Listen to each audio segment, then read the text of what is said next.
So, fortunately, even in this election, the largest group of people participating are younger people, the younger ones. Yeah. But the question is, if you look at it, if you take the antecedents, do you think they'll participate even though they have the numbers? Because in 2015, we had, what, 67, 68 million people? Only 28 or 29 million, under 30 million of that number actually voted on the day. So, I mean, now we have, what, 72 million now? Yeah. How many of those, if you look at this the young? advent of the social media, I think it's playing an important role in this. Who are the people that majorly, you find them majorly on social media? They're the young ones, the millennials. And you can see that desire in them, especially the first-time voters. They want to be able to exercise their franchise this time around. So there's that eagerness in them. And you see so much traffic on social media concerning this election, so they want to experience it firsthand. And that's the reason why we need to get it right. Because if we don't get it right, we're going to create, you know, a wrong, you know, impression that may lead to future apathy from this category of people. There are quite a number. You see, I've spoken to quite a lot of people this week. They don't want to go and vote. Some are having their voter's card. Some don't even have. Is this in the southwest or where? Yes. Yeah. Here in Lagos and in Abuja. And the problem is that these are people of my own generation and above, not these young ones. And I know that this apathy is because of their previous experience. And to so many of them that they need to see more being demonstrated, both from security standpoint and then the electoral, you know, perspective too, for them to be convinced on the need for them to wait in the sun for hours and be able to cast their vote, and the vote will count.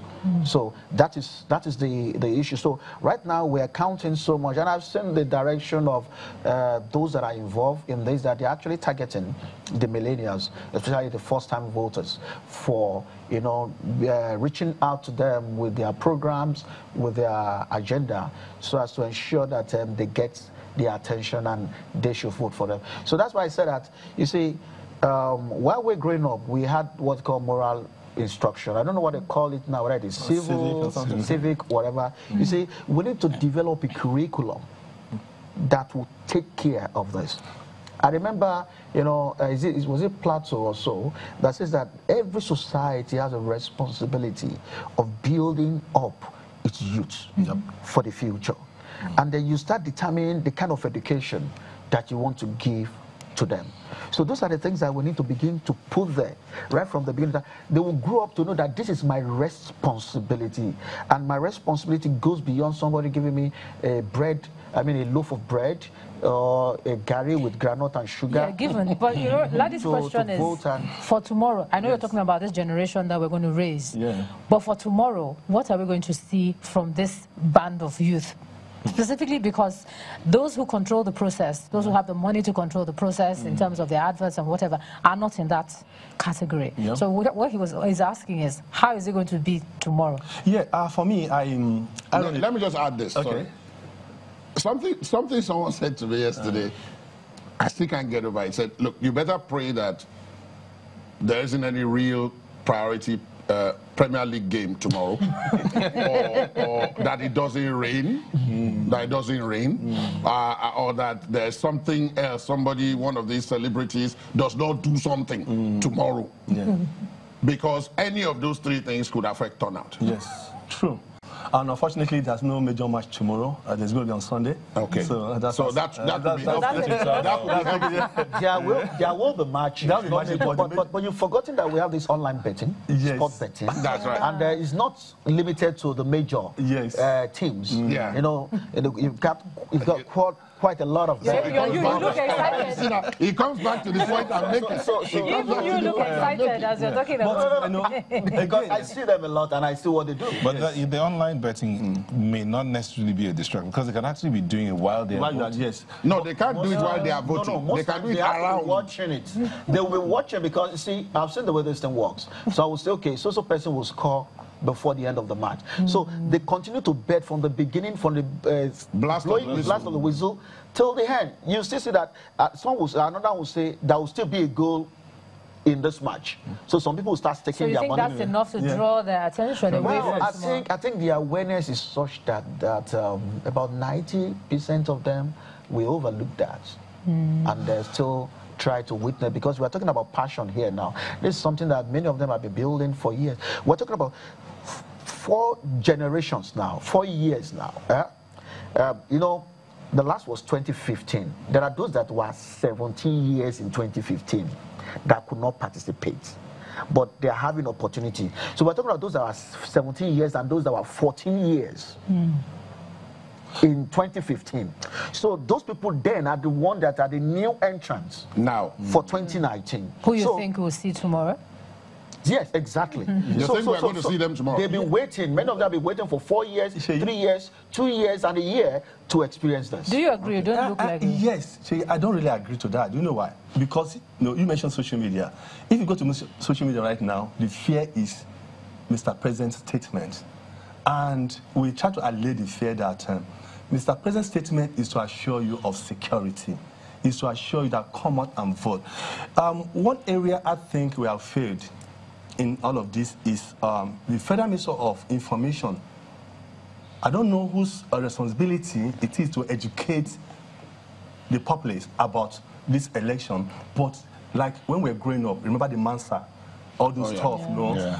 It does a lot of things for us growing up, you know, come out and say, police not be win show, if you see, all those kind of informations. But with the advent of technology for our children and the young ones, we are not really using it very well to educate these kids on what to do. Seriously, I know that, okay, like I said, I had a security program I run on radio, and for 30 minutes, I got the youth to call in to tell me if they're going to vote. Out of 12 calls that came in, only 2 said, Richard, I'm going to vote. This is my fault. And they're all their first timers. The question I asked is, why are you not coming to vote? And because of the news I've been hearing, because of I said no. So what I'm saying here is that they might come. They might want to come and experience it. But hey, from what they can hear us say right now, for us to really assure them that everything is good. I started voting when I was 1918. What was the election after Buhari's regime then? 1983. 83. I was 17, 83. I remember. I didn't vote, but I went there to, look. And tomorrow, it was that exciting at that time. But on my street, I have about how many young boys who are 18, 20, 21, 22. And I, one-on-one interview. Are you going to vote tomorrow? No. Are you going to vote tomorrow? No. Do you have a PVC? No. I'm like, what? Okay, are you going to go to experience how it's done? No. So what I'm saying here is that we are aging. We're still talking about generation. And we talk about 4 generation right now. The next 2023, that's another 4 generation again. We need to talk more about this election, that it is like a festival. Like it's electing a new person, electing a new leader. It's not a war. Unfortunately, the people that we're going to vote for, the parties that are in charge of this, they are making it look like it's not a festival for us. So that's what I'm saying. People need to see election as, okay, hey, seriously, let me say this, I'm on national television, I said it, that whoever wins tomorrow, in as much is going to turn Nigeria around, that's my own. That's what I said. And if everybody thinks like that, I'm telling you, it's going to be peaceful. No, that's just it.